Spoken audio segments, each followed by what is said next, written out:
Welcome to Classic 4x4, the podcast for and by classic four-wheel drive enthusiasts.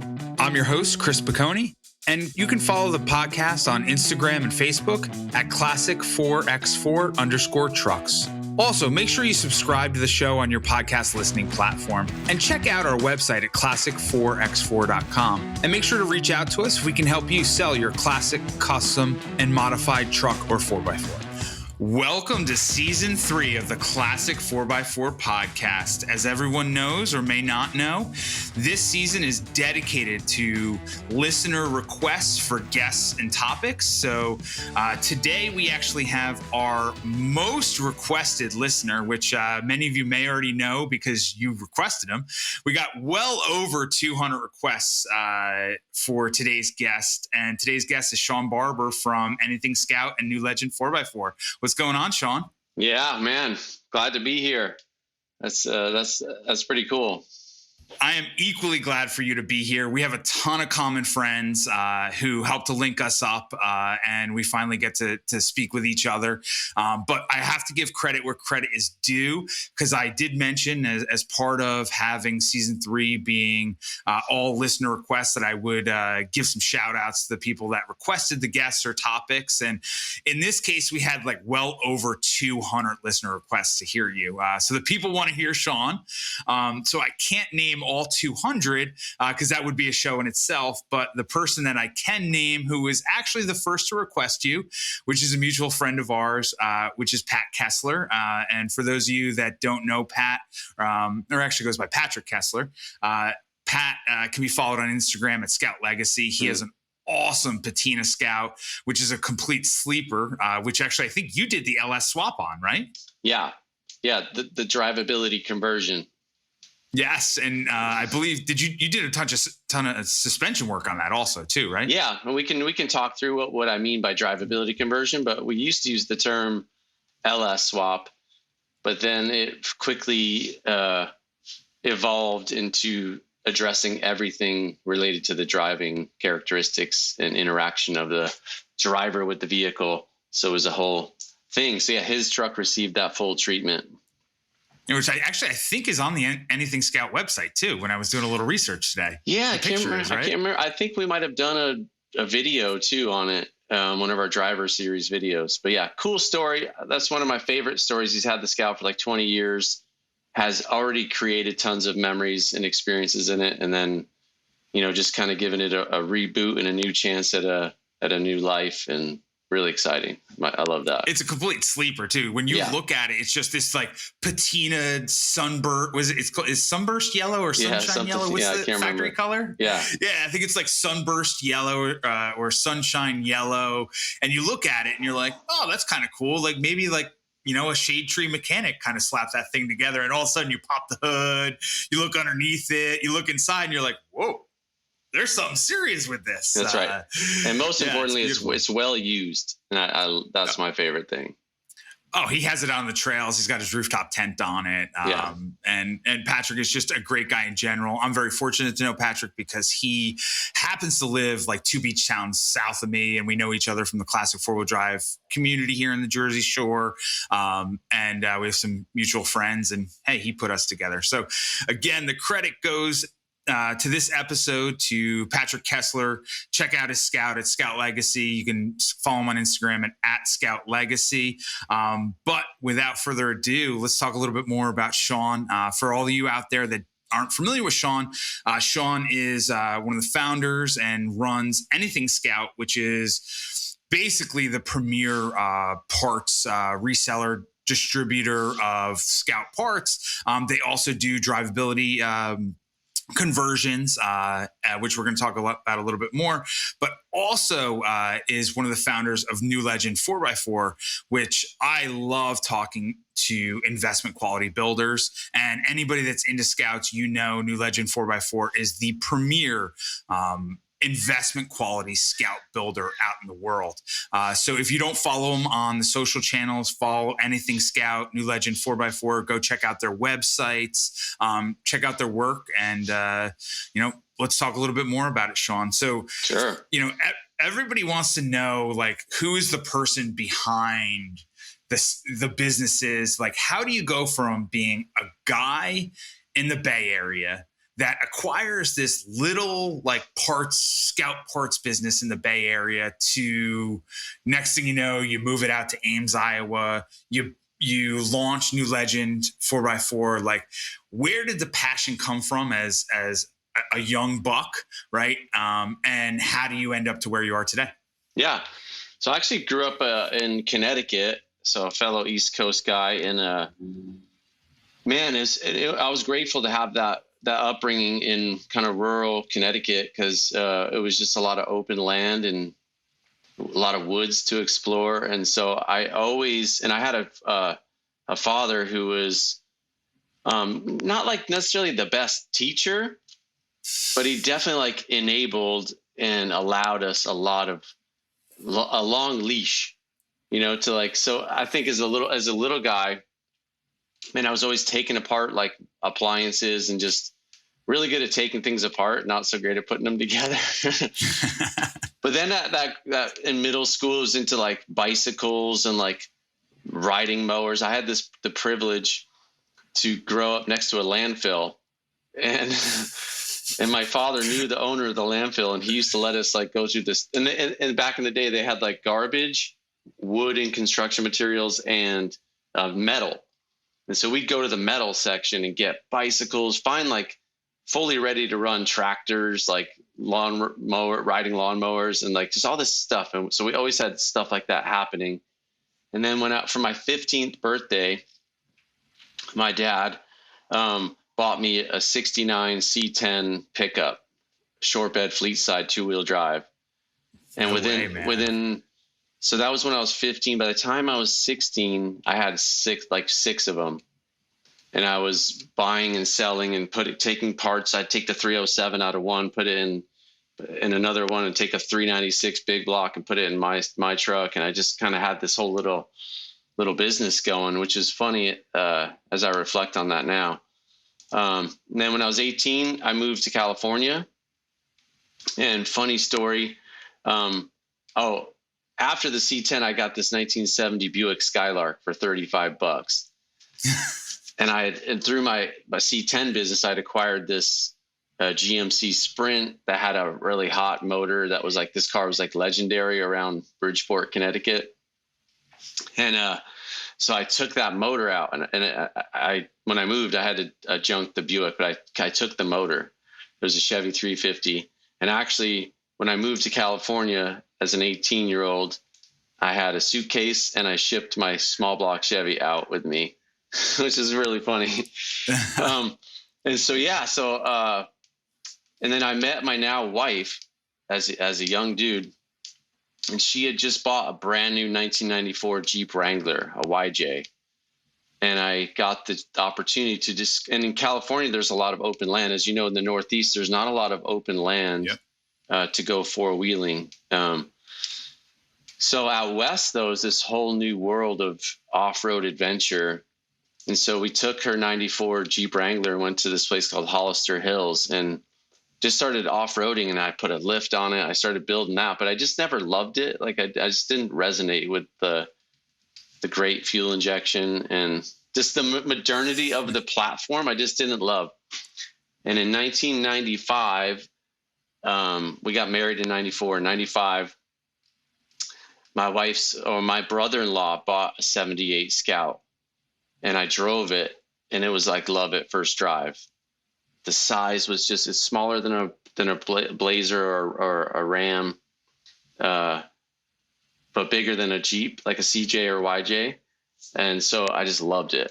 So I went out in 1995 and I bought my first Scout, 79. Can't remember. There was a kind of a one-off color, this maroon rally, and it had a blown engine. I got it for $1,000.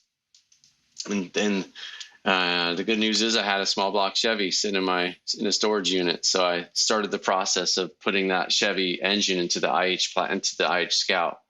And so, yeah, I didn't come into the Scout space as like an IH International Harvester brand loyalist. I came in loving the Scout. And I really thought aesthetically, it was just the perfect vehicle. And to this day, when I drive a Scout 2, especially like my favorite thing is like original patina, completely stock. That's just kind of, even though I love and appreciate the trucks we build, there's something about the time machine that is driving an old vintage 4x4 that's original. And I'm just like, awesome, man. Yeah, when I drive, I'm just like, this is the guy I want to be. I just want to be like that throwback guy. What's crazy though is in the mid 90s, you bought a Scout 2 that had a blown engine. You paid $1,000 for it, and you overpaid for it back then. It was like rust free, and it was probably, it'd probably be like 15 grand, 20 grand as it sat. Yeah. But what's also part of the narrative to a lot of Scout owners is by 1997, I had 4 of them. I had a couple 800s and another Scout 2. And I set off on this journey because, again, I didn't love, my wife and I, we were both working and busy and doing okay. And I think we had, I don't know, my wife drove a Jeep Grand Wagoneer in 87. That's what we brought our first son home from the hospital in. And we sold that, cool. And then we got her a Land Cruiser. So she had this like a decent newer car. And I sat down and I'm like, hey, I need a car. I need a vehicle. So rather than going out and spending 40 grand at the Chevy dealer and buying a new Tahoe or Suburban, like, let's take 35 to 40 grand and put it into my Scout and make it like a legit daily driver. And so that started this process in the late 90s and that's how I kind of got into the Scout space. And I met this guy, Jim, who owned Anything Scout. And in the late 90s, it was doing pretty well. But by 99, it was, some stuff had happened and he lost his lease to his shop. So he was literally in a junkyard with a cell phone shipping used parts. Mm-hmm. And in the Bay Area, though, right? In the Bay Area, in East Palo Alto. So it started in Mountain View. And it was, I think, Scouts there was a pretty robust business in the Bay Area for Scouts, but it was all around making them off-road vehicles because they were a cheap, tough, capable platform to go do the Rubicon or go do Fordyce or just go up into the Sierras. So they were not too many people were daily driving them or loving them like a multi-use vehicle. They were just like they would turn them into rock crawlers. So anyway, bought the business and because I saw this potential in my own experience. I'm like, I love these vehicles. I'm I don't know, 25-year-old dude, and I'm just like in love with this platform. And I noticed that the community, the IH community, was a bunch of old timers at the time, like dudes who are probably my age now, who are like in their 40s and 50s, kind of grouchy, didn't want to spend any money. And that proved true when I bought the business. I'm like, I was doing like a ton of repair work and I was doing everything. It was like my father came down and helped me a couple of days a week. I had like 1 or 2 kids, young guys working for me. And we were doing a lot of spring overs, a lot of differential work, gears, lockers, roll cages, and then tune-up stuff. But while running the parts business also. Taking parts orders, fabricating bumpers, painting vehicles. I kind of was doing it all. Not the greatest, but I was doing my best because you're just learning. So when you bought this business from Jim, right? Yeah. You basically bought like just a bunch of parts in a junkyard and a cell phone. Dude, not the smart. I didn't know what I was doing from a business perspective at all. And what I realized was I paid too much for the business, for the junkyard and the used parts and to be fair, the thing I put the greatest amount of value in was the Lightline dealership. So there was this central parts distributor called Scout Lightline that basically started out when International Harvester shut down its Lightline. Scout Lightline came in, this guy John Glancy and Rod. I can't remember his last name, Rod. This guy, they came together and started Scout Lightline, bought all the inventory from International Harvester, all the rights to the parts, really instrumental in keeping the brand alive. So I appreciate their work. But at the time, it was California's only Lightline dealership. Oh, okay. Gotcha. And I thought it was protected. So within 5 years, there was like 5 other Lightline dealers in California, which kind of chapped me a little bit, but it was fine. More the merrier, I guess. But yeah, what I realized was I took equity out of my house. I mean, fortunately I scraped together all the money I could to buy this business. And then when I had my new shop, it was a small shop that I was paying too much rent for in San Jose. I was like, I have no capital to do anything. I just spent all my money buying this business, and I got a 30-year-old compressor, a broken lift, like all this, like, just terrible tools. So it was the first 6 years was really, I probably aged, 15 years in a 5-year period, because I was working 60 to 70 hours a week, just trying to make ends meet in a lean market. But I had this vision, and the vision that kept me going was bringing Scouts to a new generation of people. So that was my operating ethos. And what I was discovering was that new generation of people does not necessarily have the skills or interest in fiddling with a carburetor or adjusting points. And moreover, the infrastructure was changing. Like, when I was growing up, every gas station had a mechanic on duty, and there were these mom and pop gas stations, and you could get your car fixed easily. But as those were turning into convenience stores, and they were dropping their garages and mechanics, and cars were getting, frankly, more reliable and lower maintenance with fuel injection, just different things. I just saw that changing. And so I was not an IH loyalist. I was a Drive a Scout loyalist. And so by 2003, we had done our first LS swap. And that was pretty cutting edge back in the day. And we always tried in this idea of bringing Scouts to a new generation of people, we always tried to be like looking at what's next. So at first we had no website, but then we had a website with just a static parts list. That was the website. Parts and how much they were. You couldn't order.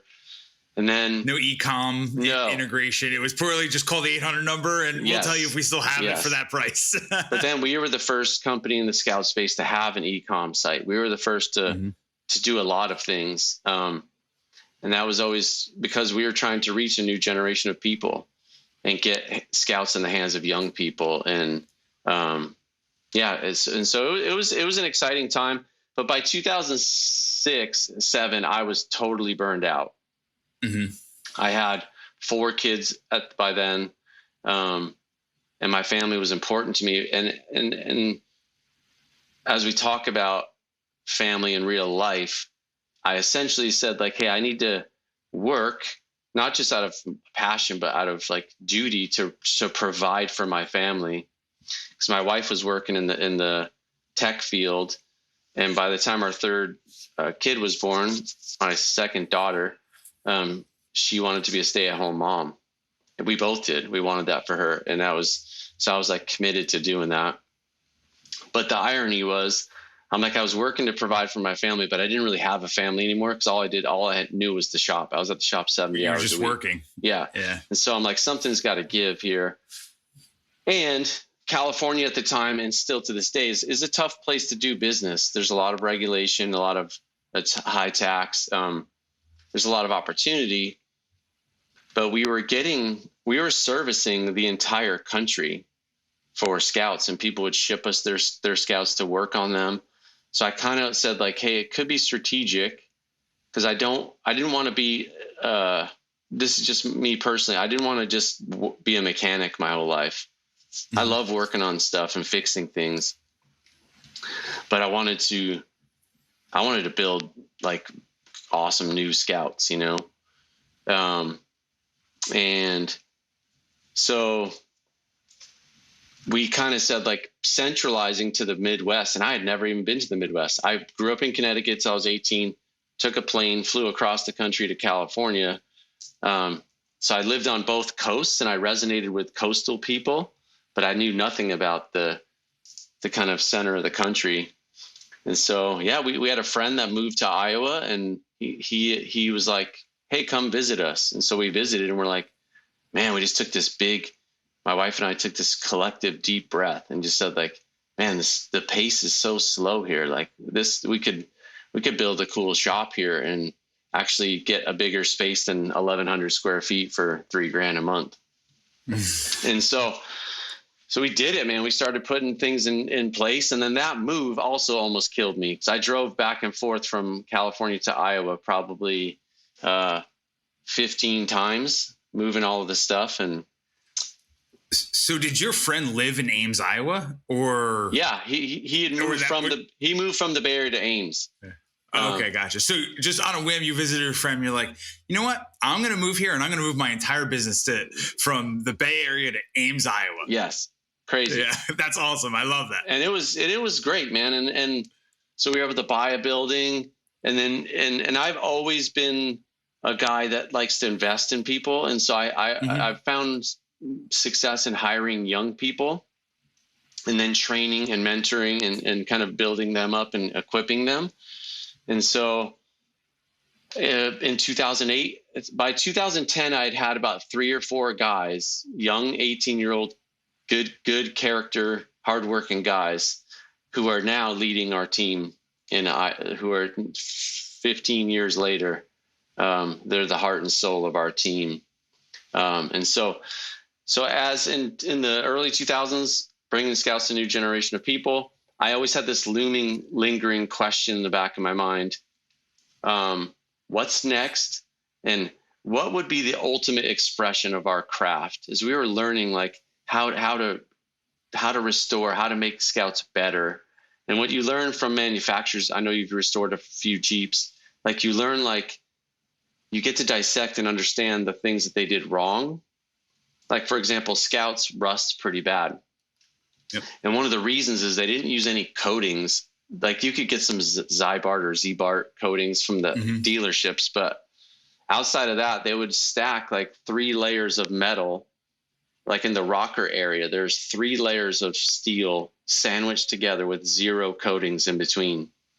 And so over the years, as salt and moisture gets in there, they just seam rust, and you can't easily fix that. So so we had this, like, we were doing these restorations for 30, 40 grand and like just losing so much money. And I'm like, man, there's got to be a better way to find, to just make these things super good, man. Just make them way better than factory.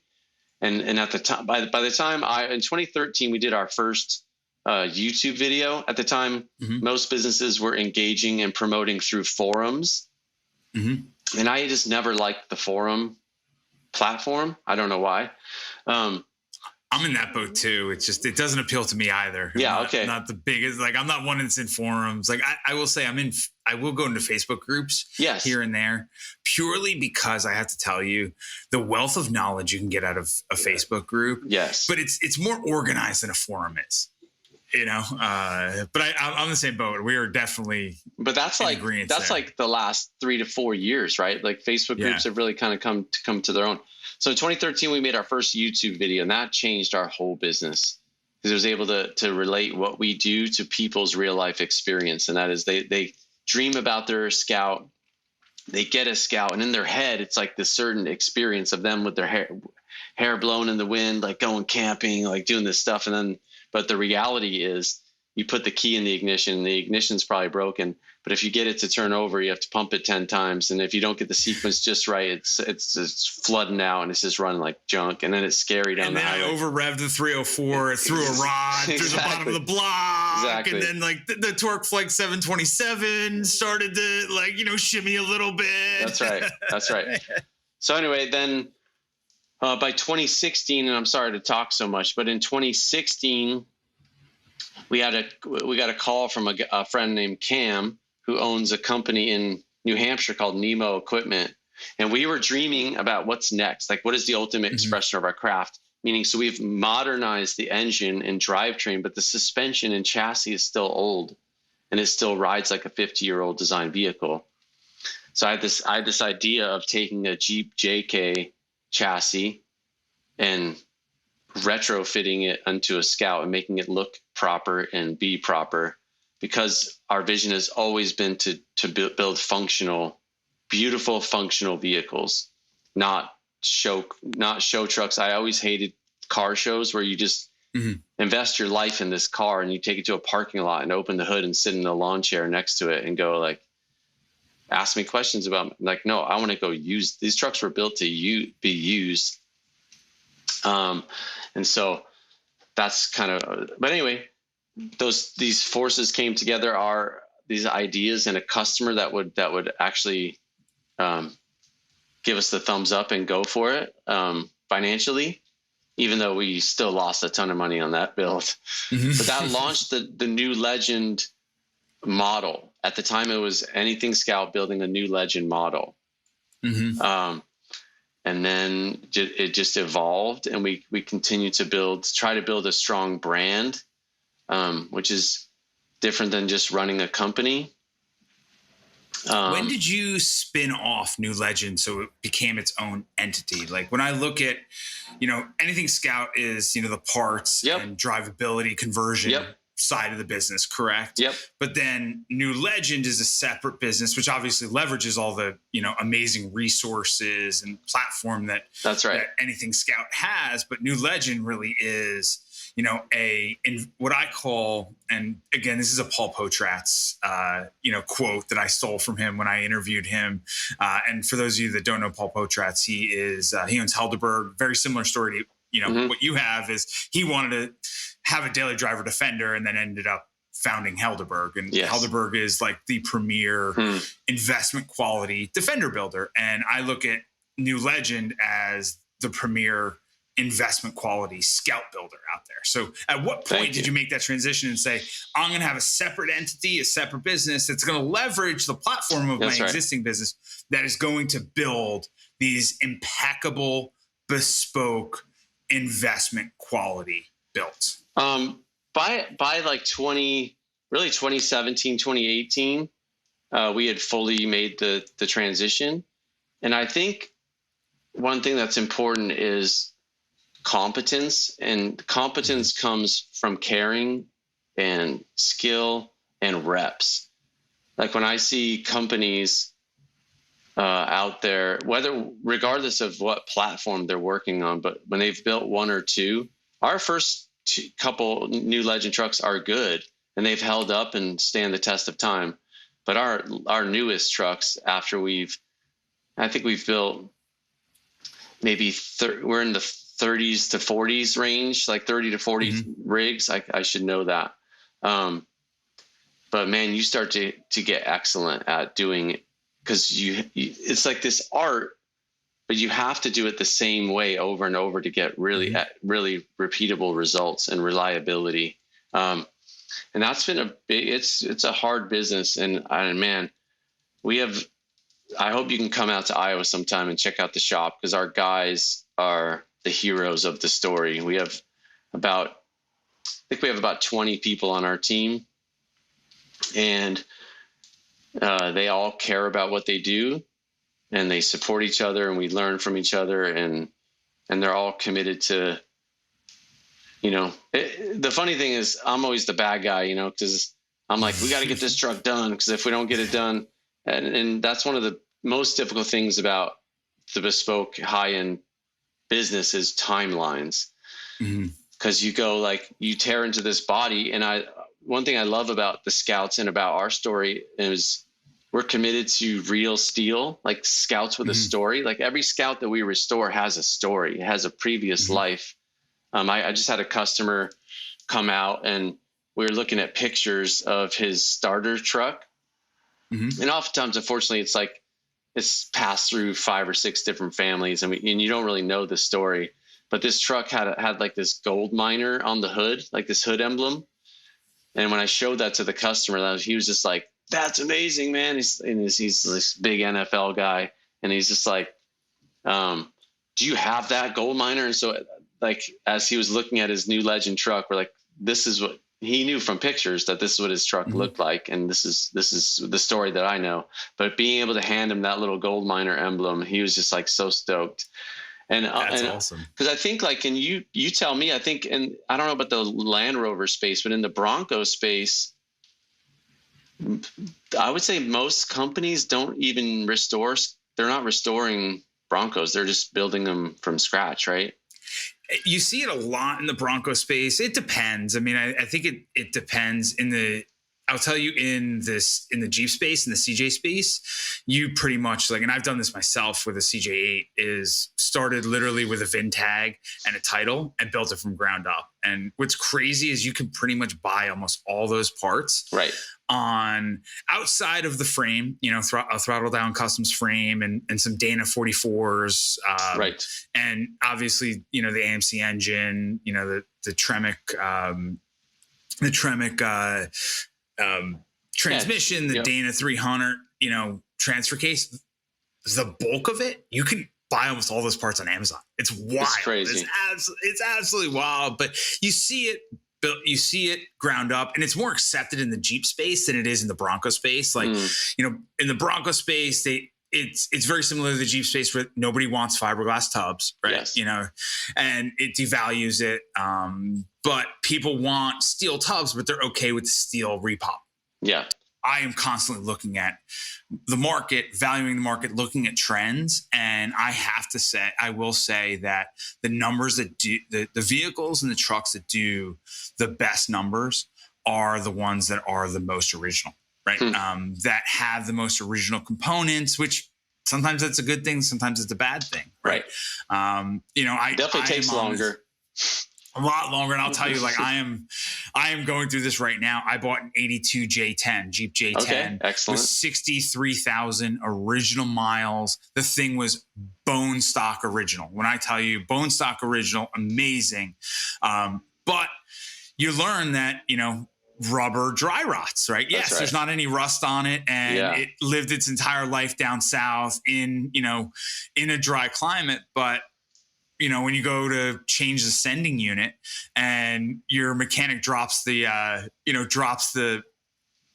gas tank, and he's like, yeah, there's actually a crack in this gas tank. And oh, by the way, all your soft lines on the entire fuel system are dry rotted, and you're like, okay, so what started as a sending unit is now a new fuel system, right?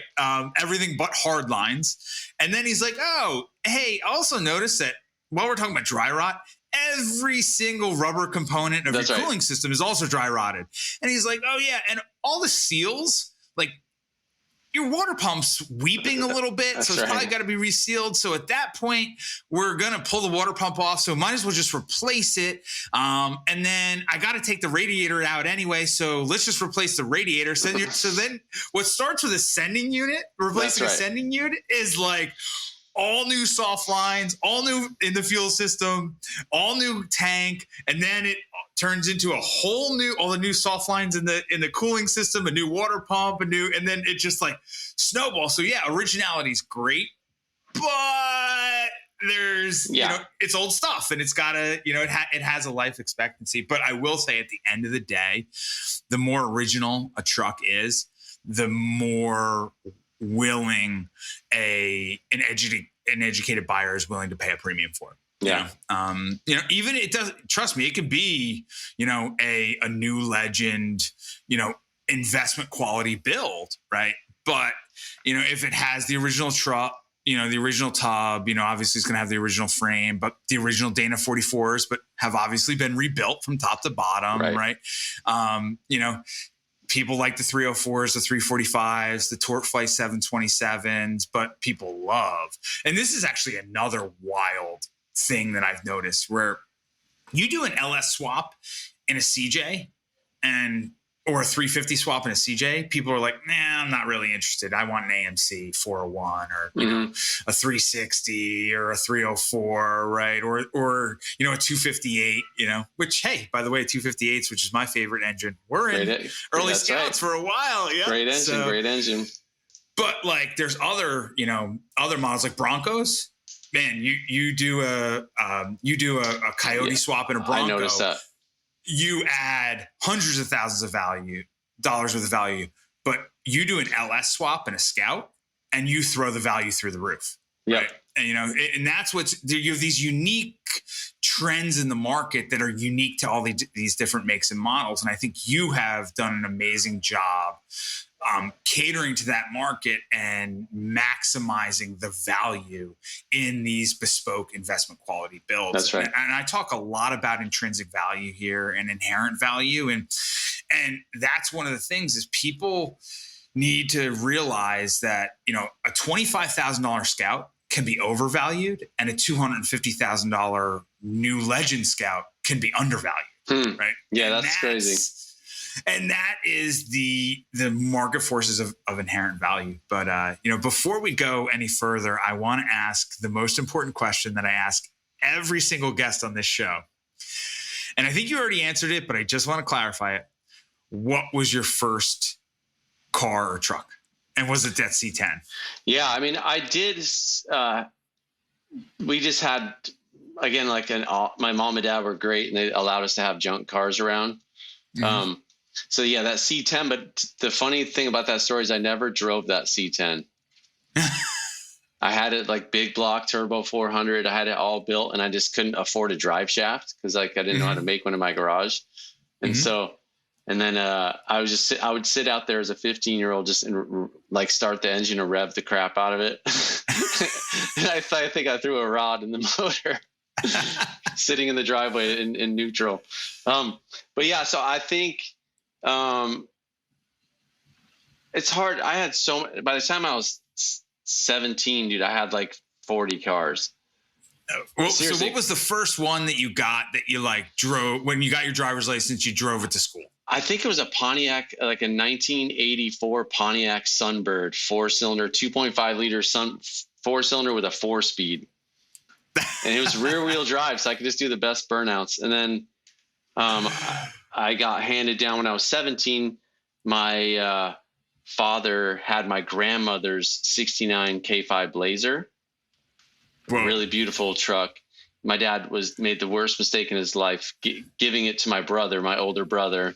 By the time I got it, it was on these 35 gumbo mudders with primered black, and it was Hugger orange. It was a beautiful original truck, and we just destroyed it. And before I moved, we sold it for blew the transmission and sold it for $500. And only if you knew. I actually just bought a square body. Oh recently. Yeah, I love this. I just bought, and actually I have not mentioned this on the show yet. So the first classic truck I ever bought and restored was an 81 CJ7, right? And I had that for almost 15 years. Wow, that's a good run. It's the one that I said I would never sell, and I just sold it actually like 2 months ago. Wow. I just sold it 2 months ago to make room. I just wasn't using it anymore. I put it up for auction with the 4B guys and had a great successful auction. And ironically, through a friend of a friend, a guy in the town I live in had heard that I was auctioning it off, and he had approached me a couple times to say, "Oh, if you're ever going to sell it, let me know. You know how everybody says that. So when I take that always with a grain of salt, because then you're like, hey, I'm going to sell it. And everybody's like, oh, hey, yo, well, the timing's not right for me. Like, whatever. So, I didn't really mention it to him. I just, had through a friend of a friend, he had found out that I was auctioning it off. And the good news is, though I don't own that truck anymore, it's still in my town. A guy in town ended up winning the auction, and I see him and his family driving it around all the time, making their own memories. So I don't regret selling it. But because I see them driving around, it didn't go to a rando in the middle of nowhere. Right. Yeah, that's went cool. To I love somebody that I could see enjoys it. But I was going to buy a Scout. I've been ultimately looking for a Scout for probably over 6 years now. I follow the market closely. I look at every transaction out there, and I have learned, and it took me a long time to learn this, but I am not capable of restoring my own Scout. I need somebody with, like you said, with the expertise, right? That's like right. Yourself, our common friend, Dan Hayes at Binder Boneyard, right?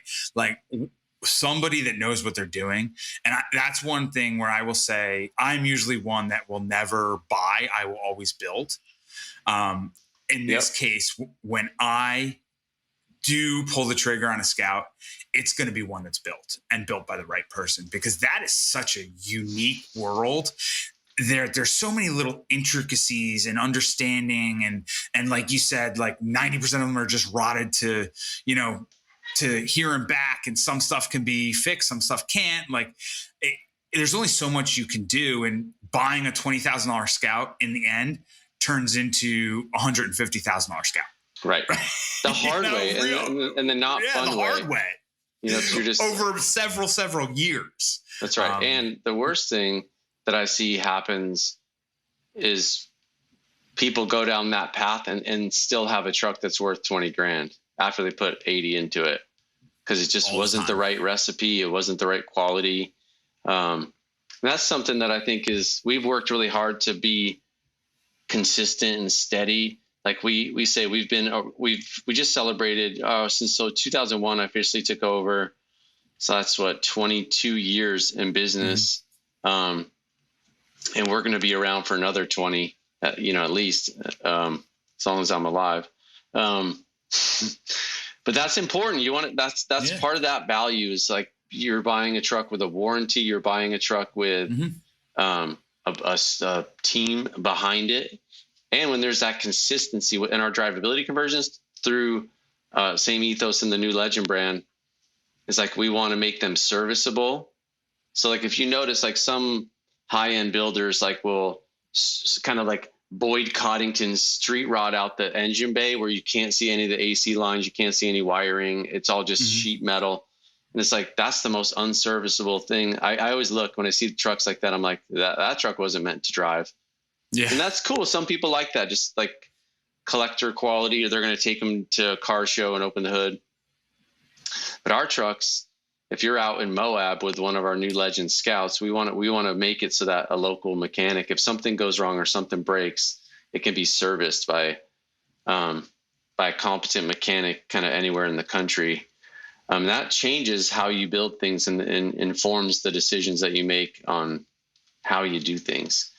Repeatability, all that kind of stuff. So it comes down to the knowledge, the historical knowledge. I mean, like you said, from the first one you built to the 50th one you built, you've evolved, and it's that alone is having a Scout built correctly, and competently takes experience that the average person just doesn't have.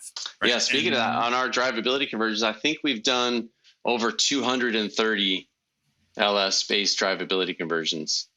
Wow. Which some of the purists, I'll speak to this, some of the purists get mad at that and say, like, we used to get messages like hate mail in the in like 2014, 15 range. Like, you're single-handedly destroying Scouts, like, because they're not, because the argument is if it's got a non-IH motor, it's not a Scout anymore. Because they put Jeep motors in them and they put Nissan motors in them from the factory. So I guess those aren't Scouts either. Yeah, of course. And a little known fact, the 345 is IH branded, was, I believe, built by AMC. I don't know. I always thought it was built by IH because it's in the SV category.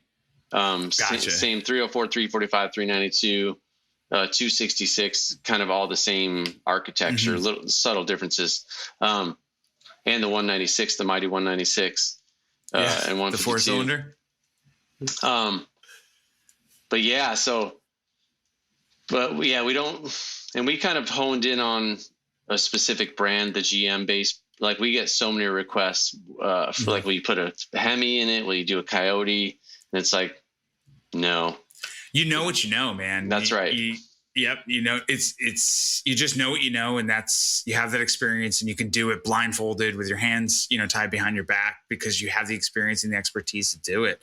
But when you drop these LSs in, like, there are things that are, you're dropping a modern powertrain, right? That has an OBD into a truck that, OBDs didn't even exist when they were, for the 9 years that Scouts were manufactured. Like, what are you doing for, like, what's the process? Like, so let's talk about the drivability side of it, right? Yeah. So the drivability side, you're doing the powertrain swap and, the electronic components of the vehicle and the suspension, correct?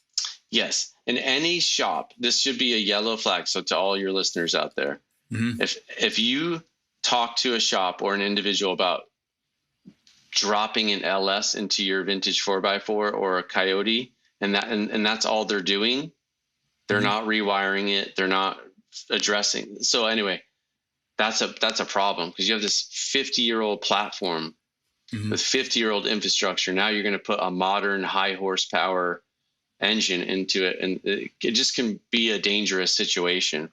And so, yeah, our drivability conversion is LS modern transmission, which is another silly thing to use a 727 and put an LS in front of it. Yeah, of course. You know what I mean? A T19 4-speed with an LS could be kind of cool. That's one of my favorite manual transmissions. But so we'd like to keep that integrated technology. So engine, transmission, transfer case, exhaust, cooling, all the big dogs, like the electrical system, everything is redone, headlights to taillights, rebuild the axles, new drive shafts, new suspension. But where it gets into the difference, like the Anything Scout difference, is, again, it's the drivability. So what is part of the drivability? Well, the crank windows, like rebuilding the doors so that the door latches work correctly. The windows roll up and down properly. The vent windows work. We rebuild the heater cables. So like the heater, so the heat and air conditioning actually works. New ignition switch, wiper switch, heater control switch. So anything that the driver is interacting with, is what we discovered is when we were doing, a $17,000 LS swap, we would, air quotes, the customer that's a lot of money for some people. And they would get it home and go like, my windows still don't roll up and down. My doors don't close correctly. My seat doesn't work on the slides. Gotcha. My gauges don't work. Like, it's like, what's the point?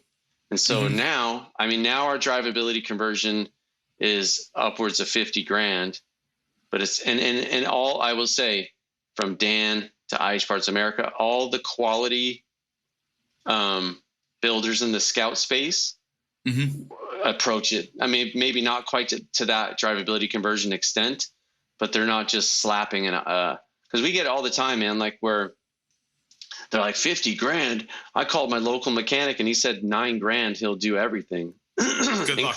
Go do it. And then call me when you get it back and you're willing to pay the 50 grand. And I see that happen all the time, man. People do, what is that saying? It's stepping over dollars to pick up pennies, pound foolish, penny shy, pound foolish, whatever. And I'll be honest, I've learned the hard way and been guilty of it myself. Right. And every time I try to I almost make that decision, I stop myself and step back and say, whoa, that's not, you do it right the first time. And again, back to intrinsic value. That's right. And that's the majority of the population does it that way. Same with paint jobs. When you take a rusty Scout to a local body shop and go like, paint my Scout, and they're like 10 grand. Well, dude, we put about 700 hours into every body restoration. Yeah. It's like, doesn't surprise me. It's like someone asked me how much to paint my Scout, and I'm like, probably 70 or 80. And I know this sounds crazy, but we're blowing that body apart. Like, and we have jigs, and we're reassembling the body with coatings, better designed, like, for example, we redesigned like the cab mount and wedge, because just the way it was designed, it collected dirt and moisture, and it inherently just rotted out. So, and we have guys that have done, restored 30 bodies. Like, it's it's not fun work. It's valuable. No. It brings value, and you can be proud of what our guys are proud of what they do, but it's hard work. And finding somebody, and I've talked about this in the podcast before, finding somebody to do high quality classic vehicle body work and restoration is hard enough in itself. You can go to 10 body shops and say, hey, I want you to, refinish the body, do the metal work and paint it. And all 10 of them will tell you no. Oh, sorry, we don't do that right. business anymore. We only do collision business because then, unfortunately, the insurance industry has destroyed the body business because the only way for a body shop to survive is literally through collision work, right? Yep. And collision work today, the old school metal workers and painters, those guys are dying off. That's dying art, because now you get in a little fender bender and you need to, you need to have your hood and your driver fender and the HID headlight unit replaced. All they do is literally take those parts off, put your VIN number into an ordering system, and brand new color-coded painted parts get delivered the next day. And you just have disassemblers and assemblers. There's really no body work anymore. It's like, craft, you don't have anybody. There is no craft. There's no right. art to it anymore. They're not taking that hood off and pounding it out and straightening it out. They're not taking that fender and straightening it out. They're literally just throwing it in the metal pile, right, to get recycled, and taking new stuff that, amazingly, how efficient our world is already pre-painted. Right. That's right. Already, all these body panels that are pre-painted and just putting them back together. And that's where the industry has changed, where there again is an immense amount of value. I'm fortunate. I have an amazing body shop that will do classic work on the side from their collision work. Yes. But when you do find that guy that is good, has a good shop with the right people, it's not cheap. And right? When people come to me and quick. Say, yes, it's not quick either. People come to me and they're like, hey, can you refer me to your body guy? And I'm like, I can refer you, but he's not going to. He has literally 10 clients he does this type of work for, and I'm one of them. Yeah. And they're like, what? And I was like, even if he was willing to do you understand the cost that it would take? And they'd be like, I don't know. There's just like a rocker panel that needs to be like cut out. I'm like, yeah, but there's this, that. Like, you have 10 grand worth of just metal work before they even start refinishing the body. Like, that is $30,000 worth of body work that needs to get done by the time it's all said and done. People are like, no way. Yeah. And that's why you bring up a good point on, we are all about people doing work themselves. And so on anything Scout, another unique, distinctive about our business is we've worked really hard and spent a lot of our income and profit on creating content to educate people.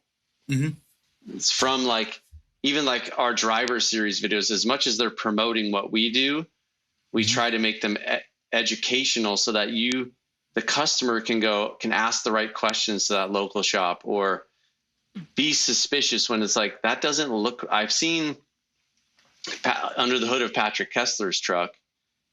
What you're doing doesn't look like that. Why? What are you cutting corners? Why are you doing this? Like, one little thing, for example, and we learned this just through experience, is like when you see like the air intake on a fuel injected vehicle like Coyote or LS, and they put the air intake like right by the head, like right over the side of the motor, on like right above the exhaust, not realizing that as you're heating up the air. That's right. Which then the engine detunes itself. And we learned that on the dyno, like that we were losing 25 to 30 horsepower due to height. So then we redid what we do and we put it into the inner fender.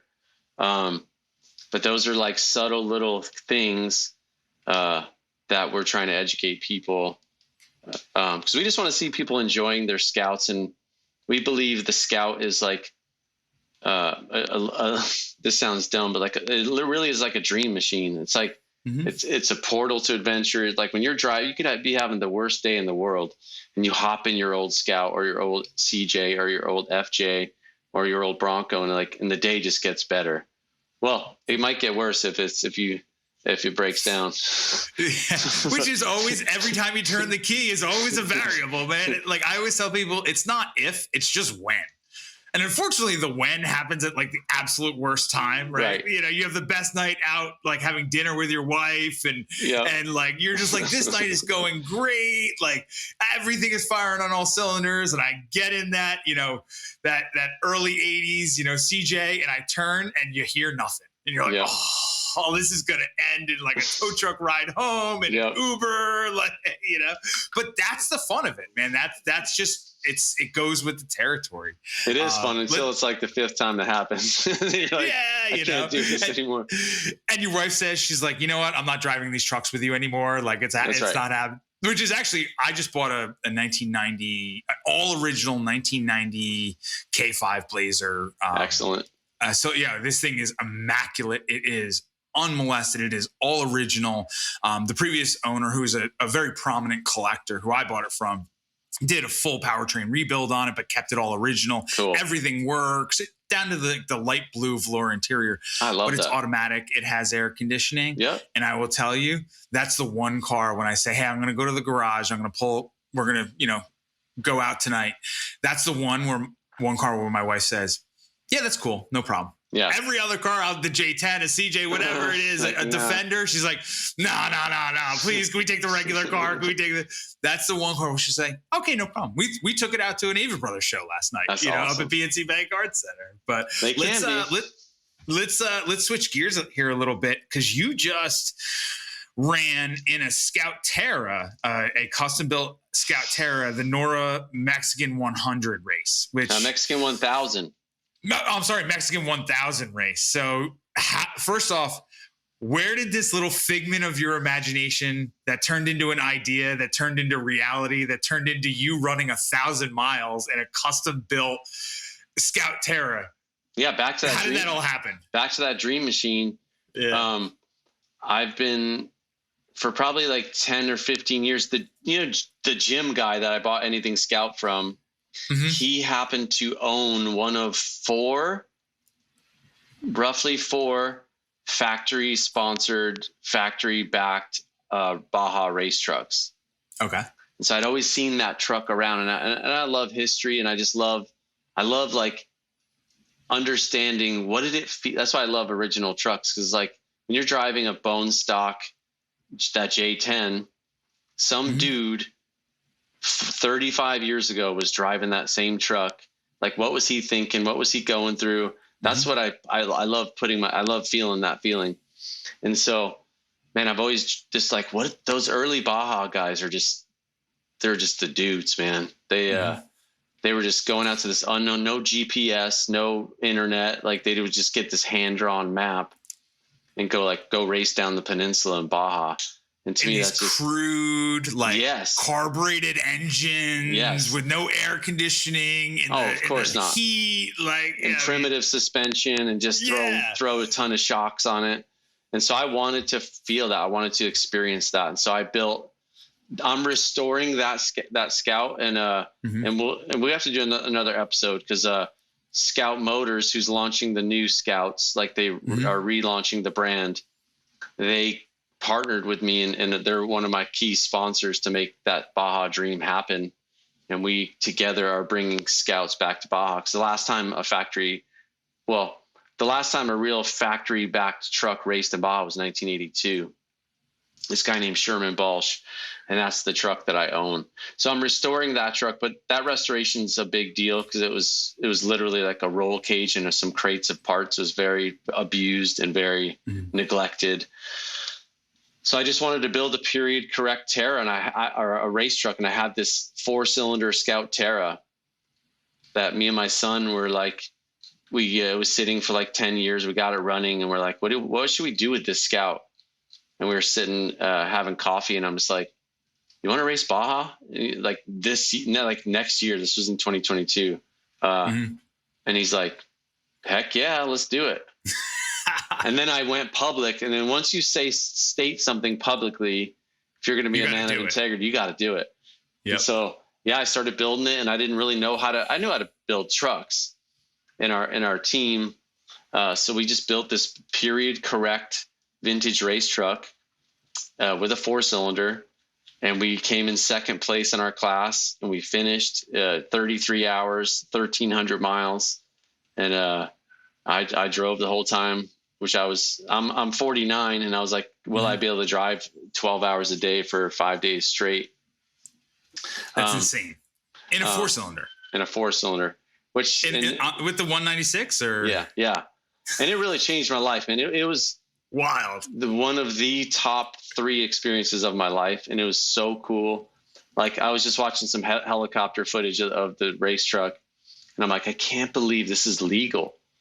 Like, it's just go as fast as you can, which is not super fast in a 4-cylinder Scout Terra, but we get up into the mid 60s, which over rough terrain is pretty impressive for an old Scout. And man, so impressed with the Scout.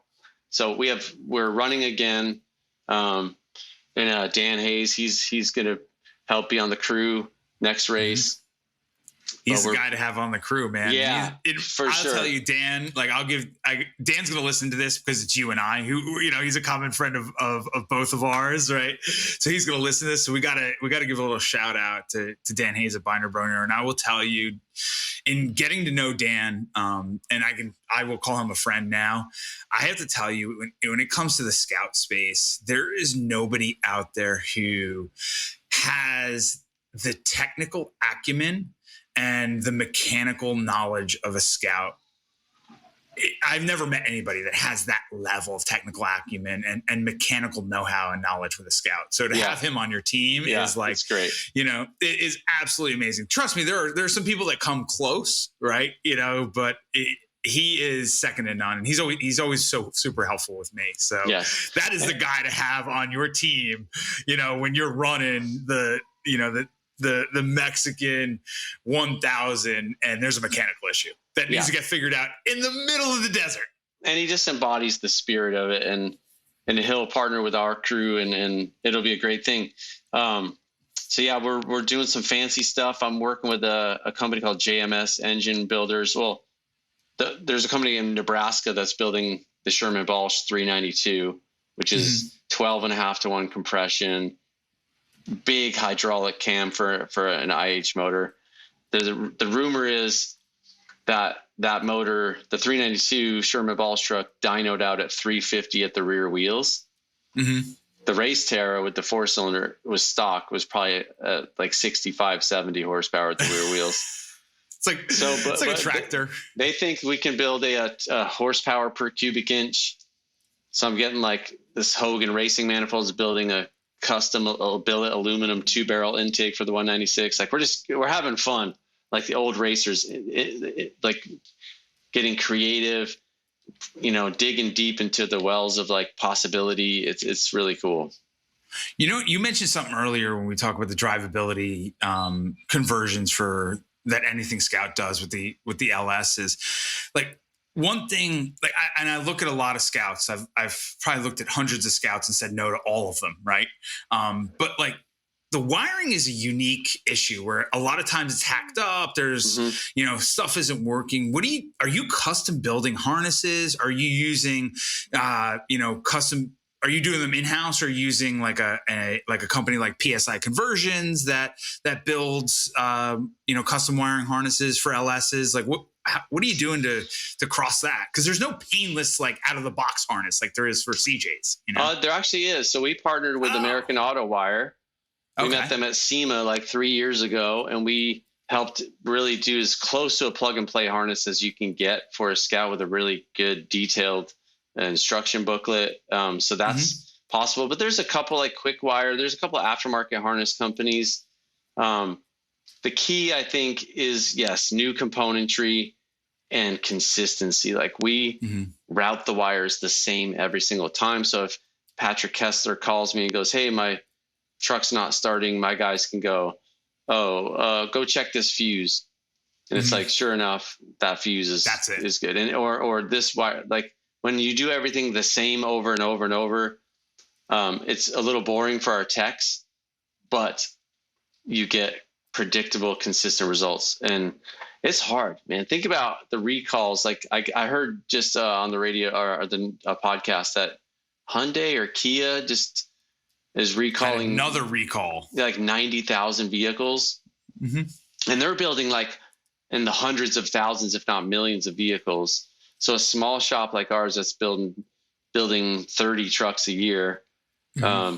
Which is a heck of a lot more than 2 or 3 a year. Of course. Yeah. But you start to get good, and there's always little issues. So we try to put 500 miles on every truck that goes out the door, which you wouldn't think that that's hard. But when you have 4 trucks a month, 3 to 4 trucks a month being built and delivered, test drive, putting 500 miles on all those trucks all the time. So like our guys, like they're just, and it's awesome because we get to drive awesome Scouts around. Yeah.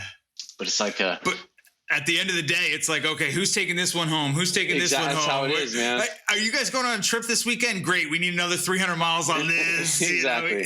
It almost gets tedious, though it's a ton of fun. But you got to work these things out because that's the only way you know what's going on. And if there's an issue, is they have to be worked out. And like if you've seen any of our New Legend trip videos, every year we take, and Patrick's going on, we're doing a Southeast trip in October mm-hmm. in South Carolina. We're doing the South Carolina adventure route, SCAR.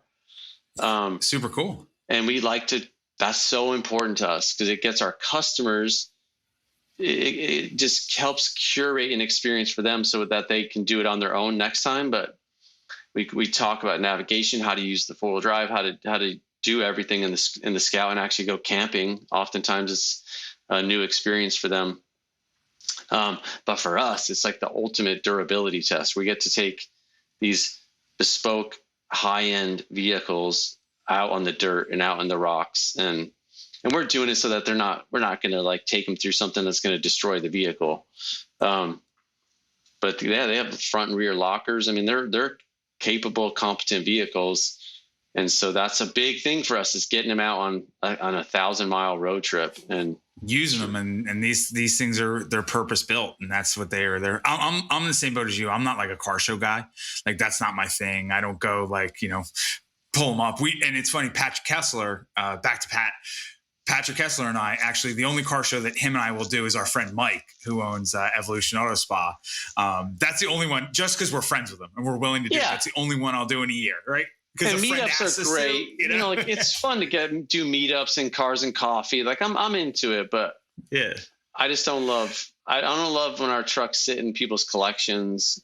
My ultimate dream is that people just get to use them and create memories. I want to go out, lock the hubs, drive on Island Beach State Park out for 10 miles. Fish, surf fish all night long with a bonfire going with a couple buddies. Epic, that's epic. That's epic. Like that's my idea. Not sitting in a lawn chair next to it with people asking me questions. Hey, what year is it? And to that point, it's more epic. Like if you just had a 2019 Gladiator or mm-hmm. whatever, it's way more epic in the J10, dude. Way more. If you look on my Instagram, you can see I just had my J10 out on Island Beach State Park, man. Driving it on the sand the other day. So, man, I got to tell you, Sean, this has been a ton of fun catching up. I mean, we've never crossed paths before. We have a ton of common friends, but I'm glad that you were able and you had the time to join us today on the Classic 4x4 podcast. And I know I can guarantee you all of our listeners, especially the 200 plus listeners that requested to hear you, are going to enjoy this episode too. And we only got through about half of what you and I wanted to talk about. So I think in future seasons, there might be, a Sean Barber, anything Scout, New Legend part 2, because there's a whole bunch more for us to unpack here, man. Yeah, we got to talk new Scouts. We got to talk more technical stuff. But yeah, really, really cool, man. I appreciate your persistence in reaching out to me. And it's a pleasure and a privilege to be on your show. I will stalk you like an ex-girlfriend to get you on this show. You did a good job. All right, man. Hey, it was an absolute pleasure speaking with you. Thank you so much for your time and your participation. And I hope to talk to you soon and cross paths with you soon, man. All right, Chris. Thanks, man. All right. Thanks, brother. Wow, that was a lot of fun to talk to Sean Barber. I mean, anybody that has that much experience building that caliber of International Harvester Scout is an absolute pleasure to speak with. Again, if you have not checked them out, check them out on the social channels, Anything Scout, New Legend 4x4. Check out their website, both websites. They are the go-to place, not only for International Harvester Scout parts, their drivability conversions at Anything Scout, but also their bespoke investment quality builds coming through New Legend 4x4. But stay tuned for our next episode where I won't divulge the guest, but give you a little hint. We're going to be talking about JDM classic trucks. Stay tuned and have a great day.